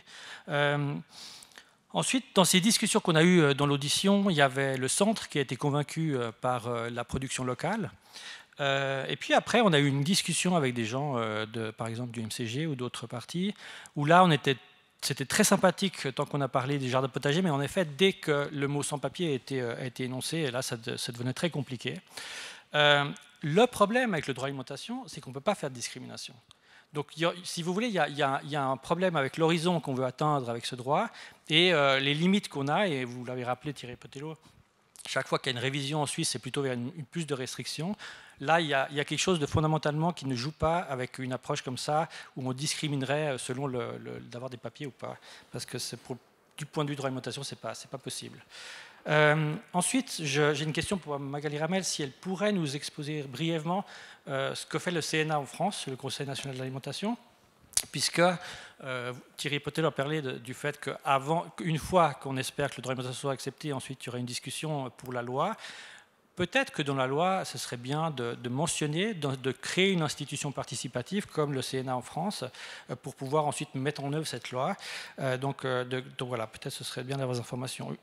Dans les projets pilotes, on m'a demandé de relayer le fait que peut-être que pourquoi pas faire une fois sur une sécurité sociale d'alimentation, une caisse alimentaire, et ça revient aussi à la question de l'argent. Finalement, une information pour toutes celles et ceux qui sont là.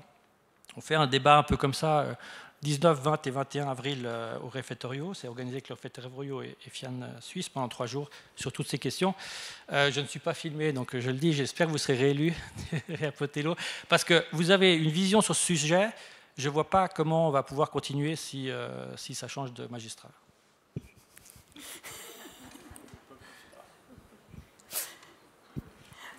Oui, vas-y. Oui, alors on peut peut-être prendre la deuxième question tout de suite, Camino. Merci.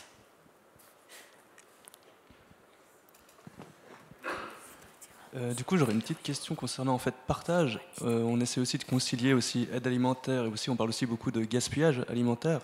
Et je voulais savoir pourquoi est-ce qu'on a arrêté ce rapport win-win où on vendait des invendus, où on essayait de pouvoir concilier justement écologie et là justement ils achètent. Et je voulais savoir du coup pourquoi est-ce qu'on a changé ça. Peut-être. Oui, et puis comme ça elle pourra. En fait, partage n'a rien arrêté du tout, mais il se trouve qu'au bout d'un certain temps, il y avait plus assez d'invendus à recueillir pour couvrir les besoins des gens qui... Alors, c'est pas fini, hein. Ils continuent à recueillir un certain nombre d'invendus qui peuvent redistribuer. Mais il faut aussi dire que les magasins qui donnaient avant ces invendus, eux-mêmes ont appris à économiser sur ce qu'ils donnaient. Donc il y a vous savez, il y a Too Good To Go, il y a un certain nombre de choses qui permettent de revendre encore avant de donner. Je ne suis pas sûre que ça soit dû au fait qu'on surconsommerait moins d'aliments, parce que voilà, il y a quand même cette idée qu'on peut encore cuire du pain à 18h30 dans un magasin, parce qu'au pire, on le donnera le lendemain dans les invendus. Voilà, mais donc ça n'a pas été arrêté. Ça s'est un peu épuisé de soi-même. Et puis il y a une trop forte demande de l'autre côté avec la crise sanitaire et aussi maintenant l'inflation et aussi la crise de l'Ukraine. Pour dire quelques mots sur le Conseil national de l'alimentation, donc c'est une instance consultative en France, donc c'est pas une instance de gouvernance, mais une instance consultative qui est rattachée à 4 ministères. J'ai peur d'en oublier, mais c'est consommation, aide de l'action sociale et santé, économie, et un quatrième que je n'ai plus, et qui et agriculture évidemment, évidemment, et agriculture alimentation. C'est une instance donc, qui est créée depuis longtemps en France et qui a pour objectif de rendre des avis pour guider les politiques publiques. Donc c'est indépendant, ça n'engage pas non plus les politiques publiques, mais rendre des avis par un groupe de concertation qui rassemble l'ensemble des parties prenantes des systèmes alimentaires. Donc l'ensemble des syndicats agricoles, du monde de l'industrie agroalimentaire, de transformation, des producteurs, bon, voilà, des associations de consommateurs évidemment aussi. Moi j'ai participé à la Vie 91, donc vous voyez, il y en a déjà plusieurs qui ont été rendus. C'est des concertations sur 1 an, avec des auditions aussi de personnes qui sont dites expertes sur les sujets, et sujets qui sont soit donnés un peu par le gouvernement, qui sont demandés, soit qui sont autosaisis. Donc c'était le sujet, moi, sur la lutte contre la précarité alimentaire, et pour lequel il y avait une particularité d'un dispositif. C'était la 2e fois qu'il mettait en œuvre, mais je pense qu'il est vraiment sur cette démarche de concertation est essentiel, notamment sur ce sujet, c'est qu'il y a eu un fort dispositif de participation citoyenne qui a été organisé avec ce qu'ils appelaient débat autoporté, tout un guide un peu d'animation auprès d'antennes locales, d'associations, avec un guide d'animation que vous pouvez d'ailleurs aller voir sur la précarité alimentaire, comment on repense un peu nos solutions sociétales. Il y a eu plus de 1000 débats autoportés organisés en France, en Outre-mer, qui ont remonté ces informations, plus 2 fois 3 jours de citoyens tirés au sort, dont la moitié étaient des personnes en situation de précarité, avec représentant les différents profils, un peu des personnes en situation de précarité alimentaire, qui se sont réunies et qui ont rendu un avis citoyen sur cet enjeu de la lutte contre la précarité alimentaire.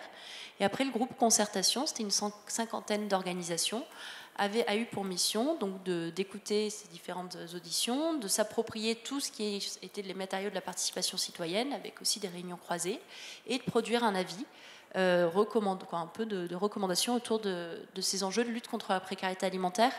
Donc je pense que là-dedans, il y a tout le processus de comment on permet un peu de faire cette concertation. Encore une fois, c'est pas la même chose que les instances de gouvernance qui sont aussi un peu recommandées autour du droit à l'alimentation, parce que là, c'est pas une instance de gouvernance participative, c'est juste un avis consultatif. Et peut-être pour finir, pour donner un peu une illustration des sujets, pour vous montrer à quel point ça fait écho, les 4 axes principaux qui ont été retenus, donc il y a 71 recommandations, quelque chose comme ça, autour de 4 sujets. Le premier, c'est de se dire on n'a pas de données. On ne connaît pas la réalité, on parle beaucoup de précarité alimentaire, d'augmentation des chiffres de l'aide alimentaire, mais d'une part, on n'est pas sûr de ces chiffres, et en plus, on ne connaît pas les situations d'insécurité alimentaire qui ne sont pas corrélées. On n'a pas aussi de données de suivi sur l'efficacité, sur l'impact de nos réponses sociétales, qu'est-ce qui répond mieux aux attentes. Donc on a besoin absolument de muscler ça, c'est nécessaire pour pouvoir ensuite conduire des politiques publiques qui iraient dans le sens du droit à l'alimentation. Vous voyez que je fais la distinction entre ce qui est reconnaissance d'un droit et puis les politiques publiques qui vont tenter d'aller le mettre en œuvre et de le concrétiser. Premier gros bloc. Le deuxième gros bloc, c'est de se dire, et c'est ce dont on a parlé, il y a une aide alimentaire qui est organisée, qui est institutionnalisée et qui doit être améliorée absolument, tant sur la qualité que sur la forme, que sur nos réponses, en fait, d'améliorer ces aides alimentaires d'urgence pour le respect des attentes des personnes, pour répondre à leur dignité, pour répondre aux besoins des personnes, sortir d'une logique sur le don et sur l'offre alimentaire pour aller vers la demande. Donc ça, c'est sur l'urgence. Troisième axe, c'est de se dire il y a beaucoup d'alternatives qui se développent. Des restaurants ouverts à tous, des épiceries sociales ouvertes à tous, des groupements d'acheteurs, des jardins nourriciers partagés. Bon. Et comment on fait pour donner de la visibilité aussi à ces alternatives au-delà de la forme un peu traditionnelle de l'urgence, et comment on fait pour les soutenir aussi financièrement, que vous voyez, les fonds publics puissent aller aussi sur ces alternatives. Troisième axe. Quatrième axe, même de l'urgence ou des alternatives ne répondent pas et ne sont pas suffisants par rapport aux enjeux. Il faut une approche structurelle. Il faut pouvoir penser sous forme, c'est ce qui est pensé ça, mais d'une volonté politique de droit à l'alimentation, d'un enjeu de démocratie alimentaire pour penser les enjeux de façon participative et co-construite. Travailler sur la notion d'environnement alimentaire, comment on fait pour que toute offre disponible auprès des personnes soit abordable, de proximité et de qualité. Comment on fait pour lutter contre les préjugés, les discriminations qui sont là, qui nous amènent aussi sur le sujet de messages de santé publique, sur la bonne alimentation. Vous voyez, et donc ça décline, et il y a le sujet de la sécurité sociale et l'alimentation qui est décliné aussi, qui n'est pas une traduction directe du droit à l'alimentation, mais c'est une des options politiques, et comment on arrive aussi à s'évaluer. Mais voilà, pour vous montrer un peu à la fois le processus de concertation et ce qu'il y a eu comme recommandation. Et il y a un processus similaire qui a été mené en Écosse, pareil, avec cette concertation, partie prenante. Je pense vraiment que c'est la participation avec aussi les personnes en précarité et l'ensemble des sociétés qui permet après d'avancer vers des solutions qui renouvellent vraiment nos approches sociétales. Est-ce qu'on a d'autres questions ? Bonjour, merci beaucoup. Je vais avoir 2 casquettes et puis ça ne va pas être des questions. Je le précise tout de suite. Ma première remarque, elle vient du membre du conseil de fondation de partage que je suis, lié à la récolte des invendus et puis plus globalement aux statistiques. J'ai le rapport qui vient de sortir 2022 sous les yeux. On est passé de 800 tonnes récoltées, distribuées en 2019 à 1900 tonnes distribuées en 2022. Donc on a doublé, plus que doublé, enfin doublé la quantité de nourriture distribuée. Et puis la part produite par les invendus, c'était plus de 240 tonnes en 2022. Donc c'est vrai que c'est absolument insuffisant pour couvrir et répondre aux besoins. Donc on a été obligé de passer par les achats, c'était sans choix. Et ce qui est plutôt impressionnant, c'est de se dire, et là ça pose des questions d'observatoire et de connaissance du public qui a besoin aujourd'hui des colis du cœur, c'est de se dire comment est-ce qu'on est passé de cette situation où Partage couvrait une grande partie des besoins en 2019 avec ces 800 tonnes et comment est-ce qu'aujourd'hui on est confronté à cette hausse des demandes qui est plus que considérable et qui questionne et qui interroge. Après, je change de casquette, je prends ma casquette de directeur du Centre social protestant pour vous dire qu'au démarrage, pendant la crise alimentaire, enfin pendant la crise Covid, pardon, on a fait l'expérience de distribution de bons d'achat. Parce qu'on était complètement à l'arrêt, parce que les Codis du Cœur, dont les distributions reposaient sur des bénévoles de plus de 65 ans qui étaient enfermés chez eux, il a fallu inventer très vite un système et on est passé par là. Et on s'est rendu compte des limites du système parce qu'on n'avait pas les moyens, on aurait pu continuer comme ça. On se privait de la générosité du public qui nous a permis de mettre en œuvre ce qu'on a fait après avec d'autres associations et notamment avec la Caravane sans frontières au Vernet. Mais c'est vrai que cette question de la monétarisation, elle est essentielle.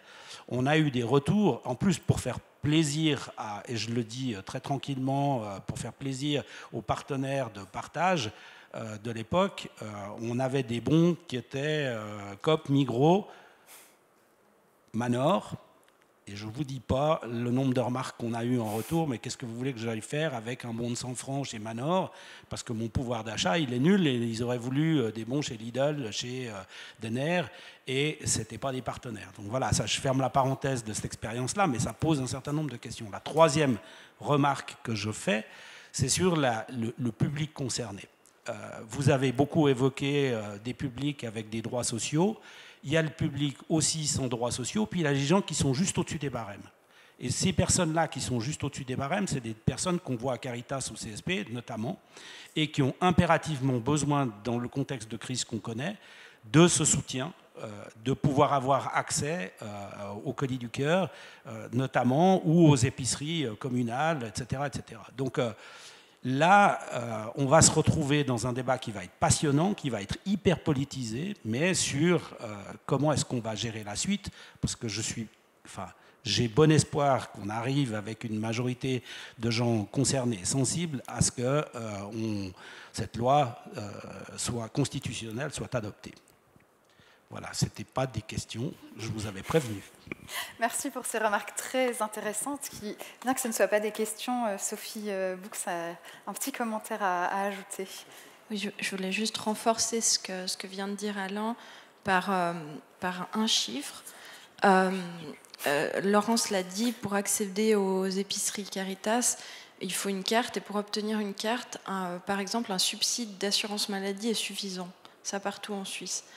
À Genève, je me trompe toujours sur les deux chiffres, mais je crois que c'est 186 000 personnes qui ont un subside d'assurance maladie. Donc ça veut dire que potentiellement, c'est 186 000 personnes qui pourraient avoir le droit d'accéder à une épicerie Caritas. Et donc on estime à Caritas que c'est des personnes qui ont le droit d'accéder à une alimentation où il n'y a pas une surmarge sur le prix final de l'aliment. Donc ça, pour moi, ça veut tout dire. Merci. Et alors, on est très serré en contrainte horaire, donc ce sera la dernière question. Allez-y.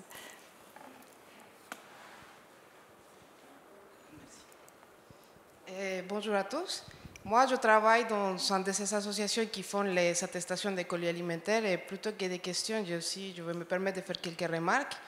La première, c'est que quand on fait le calcul pour savoir si on peut donner ou pas un colis du cœur, je vois dans beaucoup de familles qui ont accès au subside d'assurance maladie un retard très important pour obtenir une réponse. Je pense que ça peut jouer beaucoup aussi dans les économies familiales et pour cet accès à l'alimentation.